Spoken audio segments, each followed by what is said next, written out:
नमस्कार दोस्तों, मैं हूं रंजीत साक और आप देख रहे हैं यूपी अपडेट 24/7। यूपी की ए टू जेड खबर दिन भर। जैसा कि आप सभी को पता है, आज 11 अप्रैल ज्योतिबा राव फूले का आज जन्म दिवस है। जैसा कि ज्योतिबा राव फूले को आप सभी लोग बखूबी जानते ही होंगे। इनके जन्म दिवस पर उत्तर प्रदेश के मुख्यमंत्री योगी आदित्यनाथ, के प्रधानमंत्री नरेंद्र मोदी जी सहित बहुत बड़ी हस्तियों ने इनके बारे में लोगों को शुभकामनाएं दी।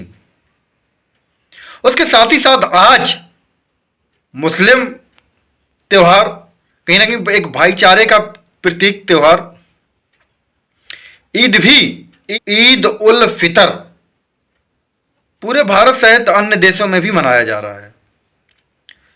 लेकिन वहीं मैं अगर बात करूं स्वामी प्रसाद मौर्य की, जो राष्ट्रीय शोषित समाज पार्टी के राष्ट्रीय अध्यक्ष हैं, उन्होंने इस टाइम पर अपने फेसबुक पेज पर लाइव आकर दबे, पिछड़े, कुचले ओबीसी, एससी, एसटी समाज के और लोगों से आग्रह किया कि आप सभी लोग ऐसे महान विचारकों को, ऐसे महान विचारक धारकों को नमन करें और कहीं ना कहीं इनके कर कमलों के अनुसार चलें। मैं बता दूं आपको, ये ज्योतिबा राव फूले वही ज्योतिबा राव फूले हैं जिन्होंने सर्वप्रथम अपनी पत्नी को पढ़ाया, सावित्रीबाई फूले को, और उसके बाद सावित्रीबाई फूले ऐसी महान सुधारक रही हैं जिन्होंने महिलाओं के लिए पहली बार विद्यालय खोला। कहीं ना कहीं ऐसे समाज सुधारकों को हम उनकी जन्मतिथि पर नमन करते रहेंगे। बाकी यूपी अपडेट 24/7 की तरफ से ज्योतिबा राव फूले की जयंती पर उन्हें सत सत नमन। आज हम सुनने वाले हैं स्वामी प्रसाद मौर्य को, जो कहीं ना कहीं हमारे समाज के एक सूत्रधार हैं, एक तरीके से सुकरात हैं। जैसा कि एथेंस के सुकरात को आपने पढ़ा ही होगा कक्षा 8-10 में। जो सुकरात एक ऐसे व्यक्ति रहे हैं, ऐसे दार्शनिक रहे हैं जिन्हें अच्छाई की वजह से ही उन्हें मृत्युदंड दिया गया था। बाकी स्वामी प्रसाद मौर्य के आपने कई बार देखा होगा,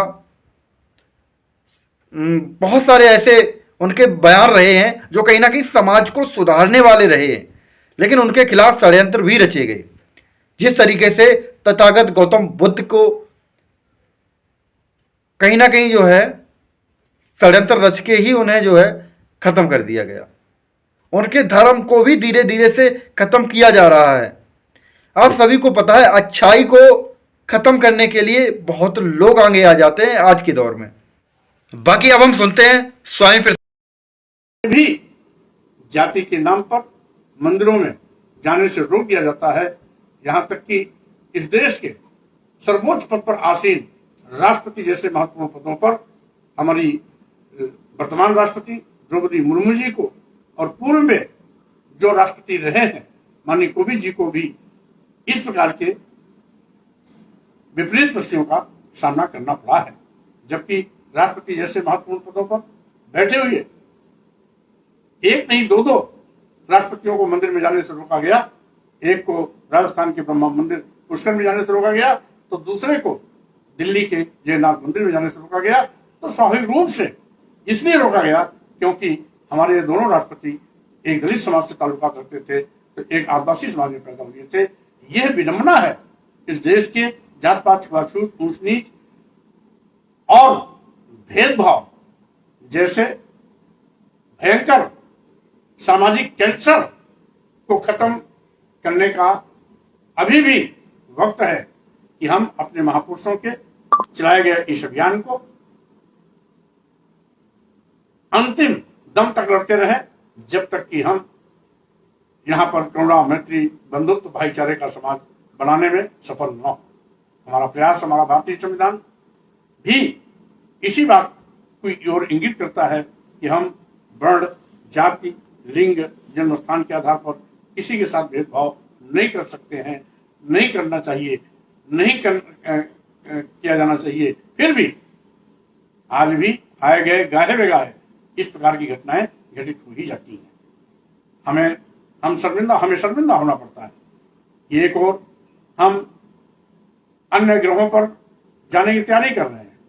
कभी हम चांद पर जाने की तैयारी करते हैं, कहीं मंगल पर जाने की तैयारी करते हैं, कभी अन्य ग्रहों पर जाने की तैयारी में हमारी सारी व्यवस्था लगी हुई है। दुनिया के तमाम प्रगतिशील देश इस प्रकार के प्रयास में हैं।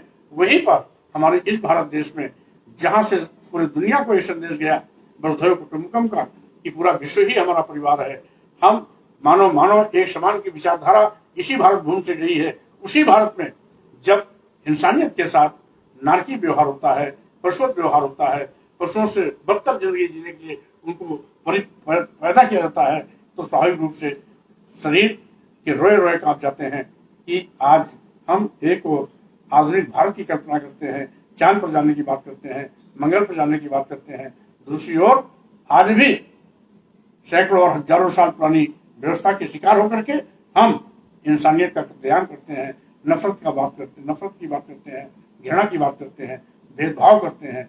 एक इंसान दूसरे इंसान के साथ जानवर जैसा व्यवहार करता है। स्वाभाविक रूप से ये पूरी मानवता के लिए अभिशाप है, कलंक है। आइए